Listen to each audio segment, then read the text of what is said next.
himself once in a way under the protection of Sainte-Beuve, and had attempted something of a general picture, we should have felt that he only went with the occasion.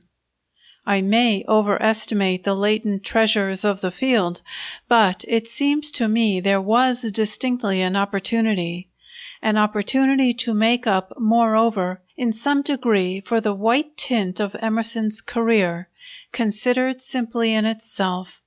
We know a man imperfectly until we know his society, and we but half know a society until we know its manners.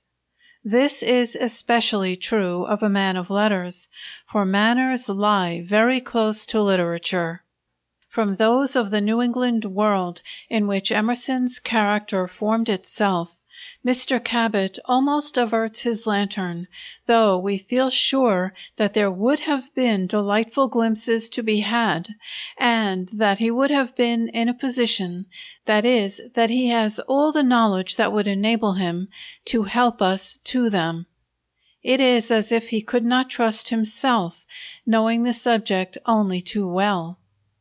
This adds to the effect of extreme discretion that we find in his volumes, but it is the cause of our not finding certain things, certain figures and scenes, evoked. What is evoked is Emerson's pure spirit, by a copious, sifted series of citations and comments.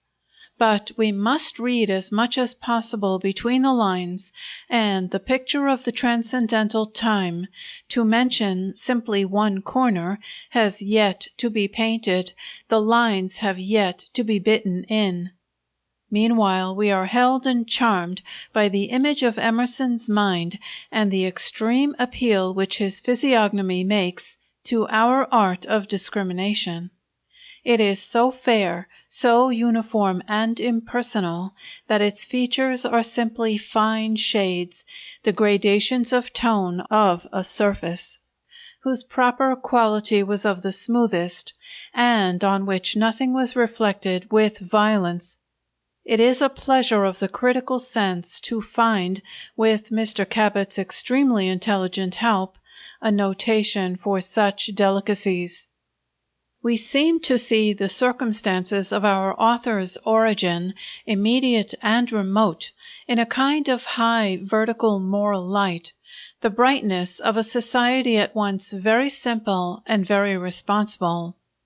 The rare singleness that was in his nature, so that he was all the warning moral voice, without distraction or counter-solicitation, was also in the stock he sprang from, clerical for generations on both sides, and clerical in the Puritan sense.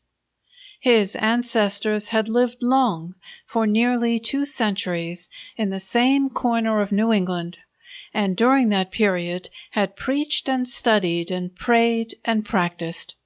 It is impossible to imagine a spirit better prepared in advance to be exactly what it was, better educated for its office in its far-away unconscious beginnings.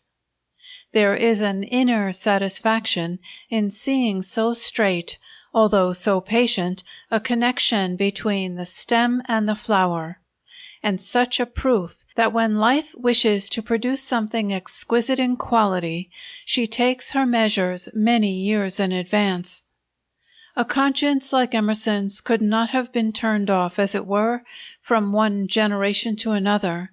A succession of attempts, a long process of refining was required. His perfection in his own line comes largely from the non-interruption of the process. As most of us are made up of ill-assorted pieces, his reader, and Mr. Cabot's, envies him this transmitted unity, in which there was no mutual hustling or crowding of elements. It must have been a kind of luxury to be, that is, to feel so homogeneous, and it helps to account for his serenity, his power of acceptance, and that absence of personal passion which makes his private correspondence read like a series of beautiful circulars or expanded cards pour prendre congé. He had the equanimity of a result.